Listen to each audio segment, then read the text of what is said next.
Westernspring Television. Ours it is.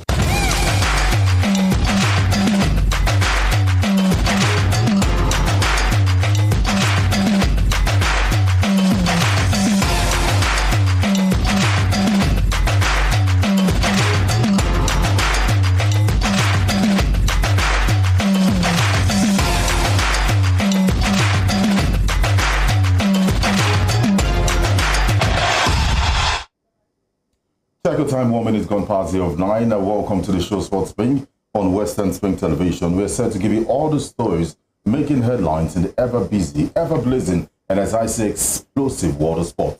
Good morning once again. And I am Nengi Enesa Demola. Thanks for joining us this morning on Sportspring, Westernspring Television. A whole lot to talk about in the sporting world today, because we do know that for Manchester City, it was a night out for them yesterday. Of course, they had the time to enjoy themselves. And aside from that, in the world of basketball, we know that it is very hard to sweep in any conference final, and it is harder to get to come back in a conference final. But let's see how things pans out to be, because we have one more game to look forward to, and that will be the game between Miami and Boston Celtics. Now, all of this and more is what we'll discuss this morning after this break. Thanks for joining us once again.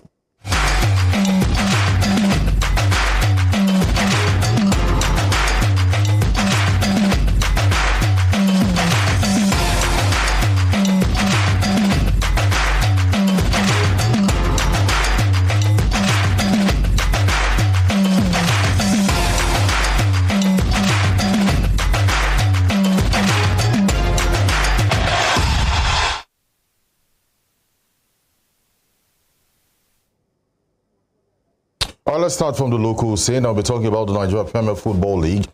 The News Regional says organizers of the Nigeria Professional Football League, the Interim Management Committee, has secured a $5 million deal to stream the league matches on digital platforms from the 2023 to 2024 season. The NPFL on Tuesday announced that the innovation had been enabled by world's most advanced artificial intelligence, making the league the first in Africa to deploy the technology.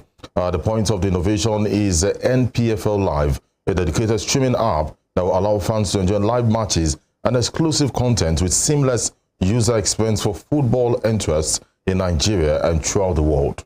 And of course, and aside from that, we also know that the NPFL will become the first top flight to use AI with live stream for definitely some part of the world. And aside from that, we also know that according to them, they said the goal is to put Nigeria back in #1 spot in Africa. And by August, you'll be able to live stream the league games in the country and other places in the world. We're in touch with international sponsors that will help monetize the platform also. A good step in the right direction, definitely. But this is what we're supposed to have done right from the beginning of the league. But I tell you for sure that probably the league management committee, that's the LMC that's been disbanded, didn't have any idea of how to run the league. But definitely the IMC is doing something that at least can make us progress when it comes to the Nigerian Premier Football League. So kudos to them. Let's see how things pans out to be. And we do hope that this will not break down at the middle of the road. Now, aside from that, we also know that for Gombe United, I tell you for sure that the coach has come out to lament about the fact that it is because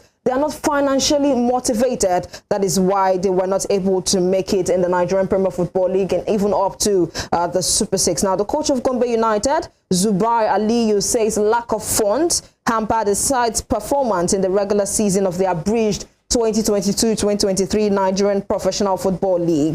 Aliyu stated this after Gombe's recent 1-0 defeat to Akwa United at the Pantami Stadium, Gombe State, on the final day of the regular season. And the correspondent of Punch newspaper actually reported that James Ajako scored the match winner in the 30th minute. And Aliyu stated, "I haven't said this before. The team is not motivated. Not a single bonus is paid to them." And I believe that at this point, I think majority of the people believe that the sports should be handed over to the private sector to be able to run it smoothly. Well, all sports, I agree, should be handed to private sectors. When you look at what happened yesterday, if I'm correct, that's the inauguration of, or the commissioning, I should say, of what's the name, the refinery we have in Lagos. That's a privately owned one. And trust me, the next 10, 15 years, you will still see it standing because, I mean, they're pumping in money and they're also trying to make profit. But in time past, don't forget, we have refineries in Nigeria being run by the government, which have failed woefully, and government has been advised to sell these refineries. I'm coming back to football. Same with the Ajaokuta Steel there, which has been in a state for years. Government has also been urged to sell them to help, boost a lot. The same thing with sports. We've been saying it. Look at the private-owned clubs like Van Dressa. Those guys are doing wonderful well. Whenever they are playing, you have 5-6 drones flying up. Do you understand? That's how you cover a game. The match. And, you look at other clubs in Nigeria. If the governor does not like sports, the sports in that state would suffer. The only reason why you have Edo State and Delta State, strive when it comes to athletics and sports is that no matter the governor that comes in, it's been a tradition there that sports has been used to elevate many out of poverty. So the SMEs, the government says they are doing in giving people 5,000, 10,000 in Edo State, they use sports because athletics, you get 100,000, 500,000. You have a governor who is kind enough, like Atewe, that you get maybe 1 million naira for gold medal there. So we have these things happening. So until they privatize this thing, nothing good will happen. And finally, if they privatize sports in Nigeria, trust me, Nengi, our national team will be unbeatable because we will discover the best of talent. And aside from that, it's going to be a viable income earner for all of us here in Nigeria, talking about the fact that aside from the oil that we have, of course, sports to be able to make money from. That's talking about it from the business aspect also. Now let's move further, Joseph, and talk about the NLO, as the management of the Nationwide League on Tuesday released the appearance of teams and the match venues plus date and time for the promotional playoff games, now scheduled for the 26th and 27th of May 2023, with the likes of Osun United, First Bank, 3SC's Team B, and a host of other featuring for progress to the next level on the Nigerian League pyramid. Now, aside from that, we also know that 8 games will go down across 7 different centers, with Remo Stars home stadium in Ikenne, Ogun State hosting 2 games. The matches between Trade Safe Sports versus Lekki United, as well as Osun United FC versus 3SC Team B on the 27th and 26th, respectively. All but 1 game over both dates will go down by 3 p.m. prompt, with the odd games between Maikukele United FC and the Kings FC taking center stage by 10 a.m. on the 27th as the Jos International Stadium. Is there a team called Kukele? What do you call it? Exactly, Maikukele. I think it was pretty hard for me to even pronounce it. Okay, Kukele. All right, jokes apart, we know that First Bank and Beyond Limit will be playing at the Oshogo Township Stadium, and that's on Saturday, 27th of May. And Osun United Trail City will be playing at Ikenne, that's on the 26th of May. So they shifted these teams. You must play away from home. Here, we wish Osun United all the best. Exactly. They should be able to get the best of 3SC at Team B. And for First Bank and Beyond Limits, I've watched Beyond Limits on YouTube, and those guys are good. They're something else, well funded. So wait and see how the pans out here. Exactly. And now there are games for us to expect today when it comes to the Waffle B tourney. That's for the girls under 20 championship. And aside from that, we also know that for the FIFA under 20 World Cup, our boys are on their way and they will take on Italy today. Now let's start off from the women's scene. The Nigeria under 20 women's national team will trade tackles with Togo on the 20 women's national team in Group B, second game on Wednesday. That's today at the Babayara Stadium, Ghana. Falconets had on Sunday annihilated Niger Republic 7-0 in the opening match of the Waffle B under 20 women championship ongoing in Kumasi. And Nigeria's Falconets cannot wait for Wednesday, which is today, to actually fire from all cylinders once more against their Togolese counterparts in order to reach the tournament semi-finals before their last group match against Burkina Faso on Sunday. Forward Okpeyemi Achakaye, who won a FIFA Under-17 World Cup bronze medal with the Flamingos in India last year, turned up with a hat-trick, and defender Jumoke Alani and midfielder Chinyere Kalu were also amongst the goal scorers at the World Cup quarterfinalists. Streamrolled the girls from Niamey on Sunday, and victory over the Togolese today will assure the Falconets of a place in the semi-finals, which is why they will pull no punches right from kickoff by 6 p.m. at the Babayara Stadium. Of course, we're wishing the Super Falconets all the best. They were definitely going to go far in this one. Let's see what they can be able to do against their Togolese counterparts, as well as against the Burkina Faso. Well, the girls are looking good, and I'm happy about that. They've never disappointed. I mean, just like our Paralympics, Paralympians rather, they always go for events and bring in medals. One will wonder what the guys are doing, but then focus right now is on the girls, and how well they've been able to sustain the name Nigeria on the global map. And for the guys that take on Italy, they know, I'm sure they're fully aware of what is at stake. A win against the Italians, you're through to the next round. Get at least a point. You might still have that hope of qualifying, because the Brazilians, after losing the first game, will come out stronger. And that's a huge problem. It would have been a favor if they had drawn the Italians. They were very close to join the Italians there, but then unfortunately, at this point, they would have had 1 point apiece. And we get a point against the Italians, maybe we'll have to go through. But then, never say never. It's a Nigerian team, and that's the spirit we've got. And hopefully the coach is up to the task this evening to get the job done against the Italians. All right, let's move away from football and talk table tennis, where we understand that the 2023 ITTF continued in Durban, South Africa on Tuesday, and it was a day to forget for Team Nigeria as one of its brighter spots crashed out of the championship. Africa top rank Aruna Quadri led Nigeria to Durban with the hope of going far in the championship, but it was never meant to be.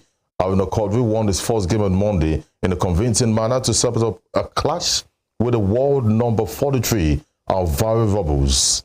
The game started with Aruna dominating the game, but Robles came back stronger and emerged victorious 4-3 and sent out the Nigerian star. And of course, you talk about Aruna Quadri, you talk about a very phenomenal man who has represented Nigeria in all spheres concerning the world of table tennis. But I tell you for sure that he has not been able to advance even to the final stages of some of this competition he has been able to participate in, owing to the fact that the young ones are growing across the continent and definitely knowing what the game plan is for Aruna Quadri. But we'll see how things pans out to be for him, because definitely he would also represent Nigeria in other competitions to come. But we do hope that he can be able to advance at a certain point. We talk about Aruna Quadri. I like the fact you said you will hope to see what happens to him and not the nation. I like that, because for the nation, nothing will happen. Exactly. But for Aruna Quadri, we go for that competition and we get prize money in dollars. Yeah. You know, it's sad that a player like Aruna Quadri, who has been on the limelight for more than 2 decades, and just in case you don't understand what a decade means, I mean, 10 years, that's 20 years. And in the space of that 20, 25, 30 years, you still even have the likes of Funke Oshonaike, who is above 40, still representing Nigeria. There's Edem Offiong, who is also old. So it brings to question, what are the sporting centers, like the Mobolaji Johnson Arena, like the Abuja Stadium that they said they use more than 15 million to renovate the sporting complex at some point, or the devastating state of the stadium you have in Lagos? What are they doing to motivate the young ones? You go there, even to enter some of the facilities, they claim it is free for athletes to come and train. You still have 1 or 2 security officials there trying to obtain you, not giving you free access. In a nutshell, what I'm saying is that, see, a time will come where we'll probably have no one to represent us, because Nigeria, we are not seeing these guys. And even if you organize competition, they'll say the under 13, the under 14, Jude and Jude table tennis competition. After the Jude and Jude under 14 competition, nothing goes you again. Train and retrain people. It's like the music concert we had in Osun State that they called the Sport Festival, camping some of the athletes at the University of Ife. Where are they today? And that is where, you know, I think the ICP, what they call them, International Corruption, whatever they are, should come in and probe some of these guys, because over 200 million was spent for that music concert that brought in Mubad and Smoke Doctor coming to shout in stadium, when some of the athletes have not even gotten, we've not even gotten the essence of the competition. It might sound like a joke, but then they need people to tell them the truth, because all they do is sit down in one corner in their comfort and squander money. And if at all they even successfully carry out most of these competitions across the state, I tell you for sure, those talents in which they've been able to identify will turn to dead talents because of some of the major points. As I said, you train and retrain. Exactly. And that is what you have in the US. You can run 9.8 seconds in the US. And when the trial, the final day comes and you run anything less, and they have someone who they'll pick the person. Yeah. It's based on merit, but in Nigeria, that is we have a long way to go. That is Dugu and Dugu's son. It has to be there, because we might lose our job. You are still watching Sportspring on Westernspring Television. Let's go on a quick break. When we come back, we'll give you more stories making the rounds in the ever busy world of sport. We'll be back.